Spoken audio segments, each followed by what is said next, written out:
au flash de 10 heures. Au menu, une rencontre d'échange des membres du comité conjoint de suivi et d'évaluation des décisions et recommandations du traité d'amitié et de coopération entre la République de Côte d'Ivoire et le Burkina Faso a lieu du 22 au 24 mai 2019 dans la capitale économique burkinabé.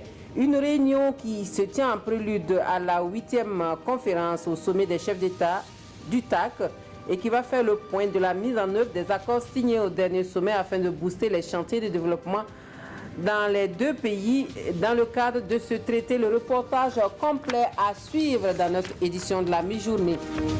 La loi sur le quota genre relue et corrigée pour mieux s'appliquer. La nouvelle version est à l'étape d'avant-projet. Et à cette étape, des femmes des partis politiques tous bords confondus doivent donner leur approbation avant que le document n'atterrisse sur la table du gouvernement. La rencontre de validation se tient à Bobo-Dioulasso. On en parle plus en détail à 13 h.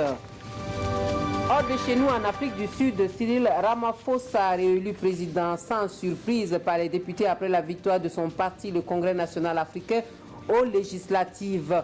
Il est reconduit pour un mandat de 5 ans qu'il veut consacrer, selon lui, à nettoyer le parti et l'État de la corruption et relancer l'économie de la première puissance industrielle du continent africain.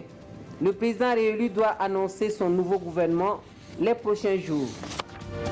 Et puis aux États-Unis, accusé par Nancy Pelosi de couvrir ses fautes à travers une opération de dissimulation dans le cadre de l'enquête sur les soupçons de collusion avec la Russie lors de sa campagne présidentielle, Donald Trump coupe court à la discussion avec la chef des démocrates au Congrès. L'enquête a certes conclu à une absence de collusion, mais n'a pas exonéré le président américain de soupçons d'obstruction à la justice. Donald Trump évoque ainsi une chasse aux sorcières qui fait perdre le temps, l'énergie et l'argent au peuple américain, selon les propos de Donald Trump. Fin de ce flash, merci de nous avoir suivis. Je vous retrouve à 13 h pour le point complet des actualités de la mi-journée. À tout à l'heure.